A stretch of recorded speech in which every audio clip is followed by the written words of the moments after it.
तमाम सम्मानों से इन्हें सम्मानित भी किया गया है और साथ ही साथ हमारे साथ हमारी बिटिया रानी 7 साल की आहुति भी मौजूद है। अब मैं ये मंच जो है वो अभिनव और आहुति को देती हूँ। आज मंच संचालन से लेकर तमाम प्रस्तुतियां अभिनव और आहुति ही करेंगे। अभिनव।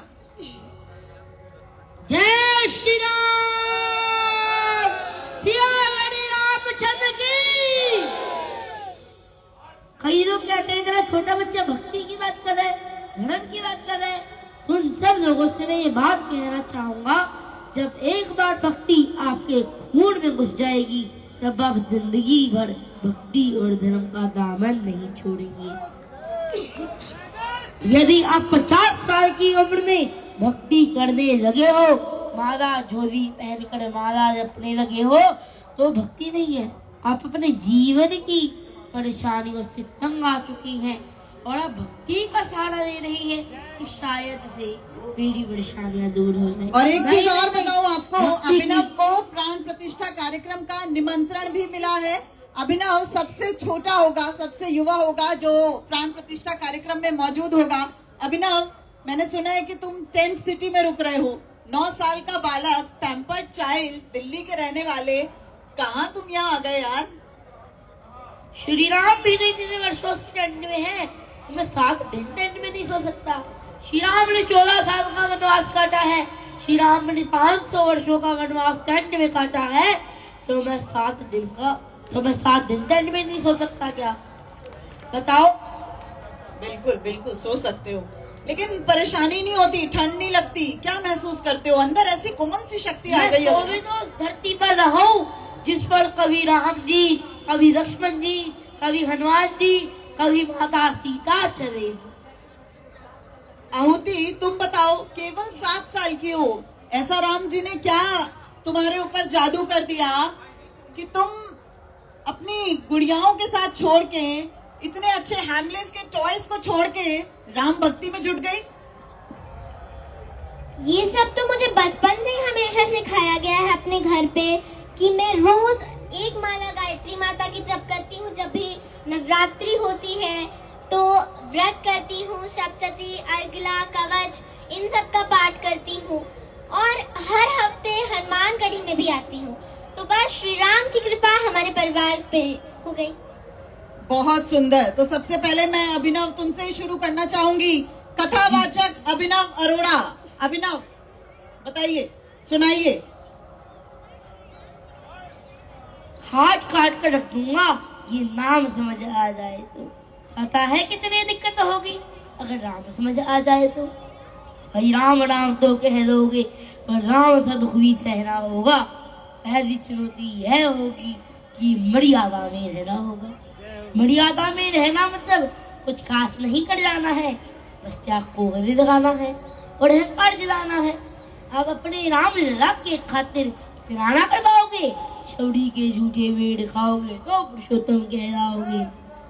काम क्रोध के भीतर रहकर तुमको शीतल बनना होगा, बुद्ध भी जिसकी छांव में बैठे वैसा पीपल बनना होगा।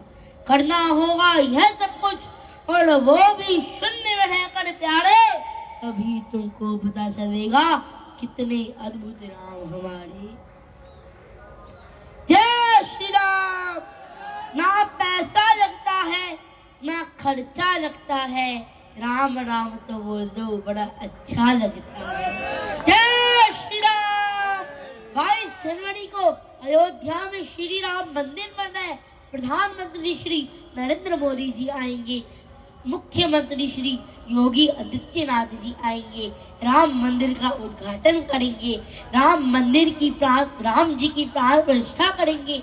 इससे ज्यादा गौरव की बात, इससे ज्यादा सुख की बात हिंदुओं के लिए कोई हो ही नहीं सकती।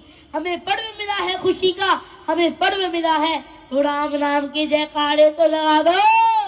जय श्री राम, जय श्री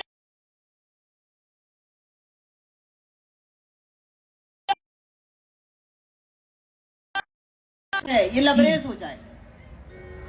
तो मैं सबको कहूंगा कि हमें राम नाम का जप करना चाहिए।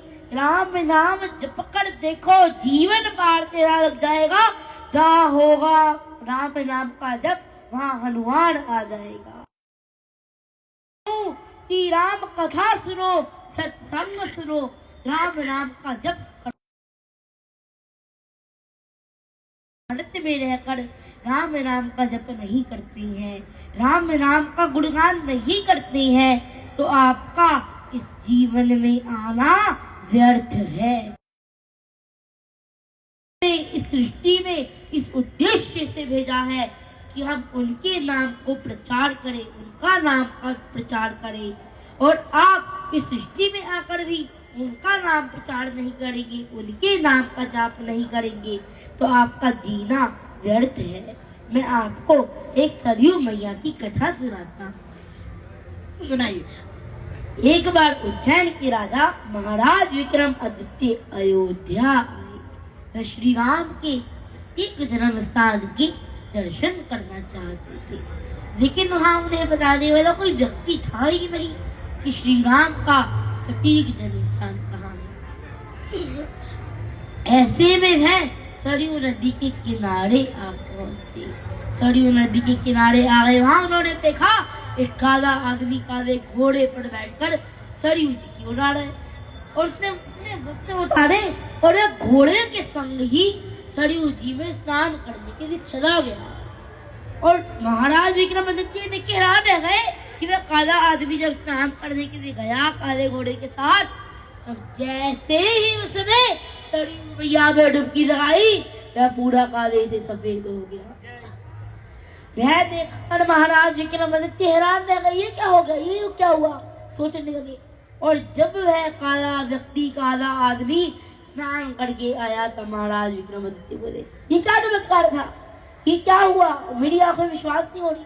उसके बाद वो काला आदमी बोला, मैं सभी तीर्थों का राजा प्रयागराज हूँ।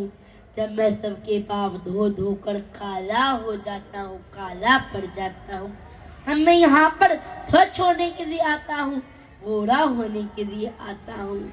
उसके बाद महाराज विक्रमादित्य बोले, मैं उज्जैन का राजा महाराज विक्रमादित्य आपको प्रयागराज को प्रणाम करता हूँ। आप बहुत सिद्ध व्यक्ति लगते हैं, क्या मुझे बता पाएंगे कि श्री राम का जन्म स्थान कहाँ पर है?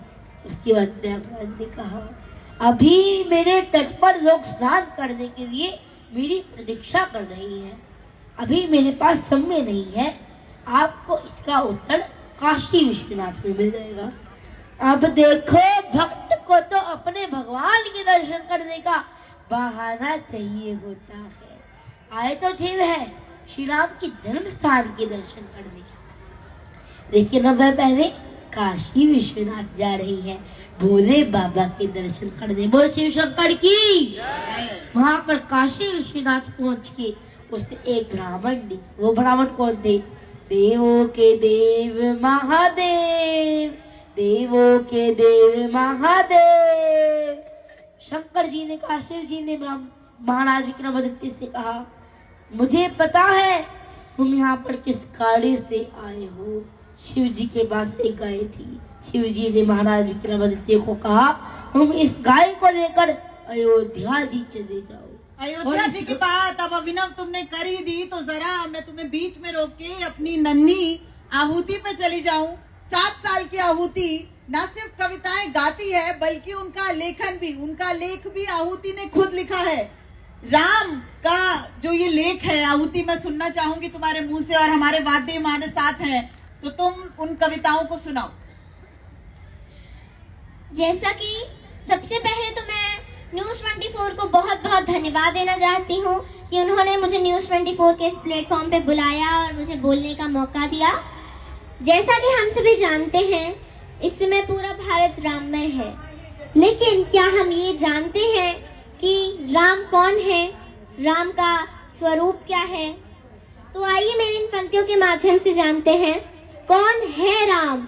राम वो है चेतना के बिंदु बिंदु, जिससे प्रस्फुटित है तेज तेज, जो कि इस समस्त सृष्टि सर्जना की कल्पना का हेतु है, अनाम है। अनाम है जो पंक्ति में प्रथम प्रथम है, धैर्य धर्म का है, शौर्य का, अनंत क्रोध का, प्रचंड युद्ध का, निरय प्रलय का जो विराम है। विराम का जो है शोध है इस अनंत का, अनंत मुक्त क्रोध का, अनंत भक्ति बोध का, अनंत शक्ति शोध का, अनंत मोक्ष धाम है, वो एक नाम राम है। बहुत ही सुंदर। एक बार सब मिल के बोलिए जय श्री राम। जय श्री राम। एक कविता और जो राम के चरित्र को और चरित्रार्थ कर दे। आहुति। एक ऐसी कविता है जो मैं आप सभी को समर्पित करने जा रही हूँ। ये हमारे देश के, हमारे भारत के उन युवाओं को उठाने के लिए है जिनके अंदर का राम अभी सोया हुआ है, और अगर उनके अंदर का राम जाग जाएगा तो हमारे देश की तरफ, हमारी सनातन संस्कृति की तरफ, हमारे भारत की तरफ, हमारे धर्म की तरफ जो आंखें उठती हैं वो हमेशा के लिए झुक जाएंगी, हमेशा के लिए शांत हो जाएंगी। मेरी ये पंक्तियां हैं, हे भारत के राम जगो, हे भारत के राम जगो, मैं तुम्हें जगाने आई हूँ और 100 धर्मों का धर्म एक बलिदान बताने आई हूँ। हे भारत के राम जगो, मैं तुम्हें जगाने आई हूँ और 100 धर्मों का धर्म एक बलिदान बताने आई हूँ। सुनो, हिमालय कैद हुआ है दुश्मन की जंजीरों में, और आज बता दो कितना पानी है भारत के वीरों में। खड़ी शत्रु की फौज द्वार पर आज तुम्हें ललकार रही, सोए सिंह जगो, भारत की माता तुम्हें पुकार रही। रण की भेरी बज रही, उठो मोह निद्रा त्यागो, पहला शीश चढ़ाने वाले माँ के वीर पुत्र जागो। बलिदानों के वज्र दंड पर देशभक्त की ध्वजा रहे, और रण के कंकड़ पहने हैं वे राष्ट्रभक्त की भुजा जगे। अग्निपंथ के पंथी जागो, शीश हथेली पर धरकर, और जागो रक्त के भक्त लाडले, जागो सिर के सौदागर। खप्पर वाली काली जागे, खप्पर वाली काली जागे, जागे दुर्गा बरबंडा, और रक्त बीज का रक्त चाटने वाली जागे चामुंडा। नरमुंडों की माला वाला जगे कपाली कैलाशी, और रण की चंडी घर घर नाचे, मौत कहे प्यासी प्यासी। बहुत ही सुंदर। उठो, बढ़ो और जय श्री राम बोलो। और बहुत ही संक्षेप में एक बार फिर अभिनव के पास जाना चाहूंगी, बस एक या दो पंक्तियां उस भजन की जिसने पूरे देश को सुस्वर कर दिया। अभिनव। राम आएंगे तो अंगना सजाऊंगी, दीप जला के दिवाली मैं मनाऊंगी। और राम आएंगे तो अंगना सजाऊंगी, दीप जला के दिवाली मैं मनाऊंगी। मेरी झोपड़ी के भाग आज खुल जाएंगे, राम आएंगे। मेरे जन्मों के पाप सारे धुल जाएंगे, राम आएंगे। जय श्री राम। मेरे जन्मों के पाप सारे धुल जाएंगे, राम आएंगे। राम आएंगे तो अंगना सजा।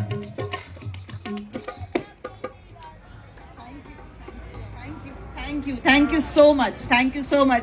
एक बार फिर जोरदार तालियां हो जाए। देखिए, 9 साल का अभिनव और 7 साल की आहुति, जब हम शायद ये भी नहीं जानते कि राम कौन है, और ये अपने सुरों से उनमें जान फूंक रहे हैं।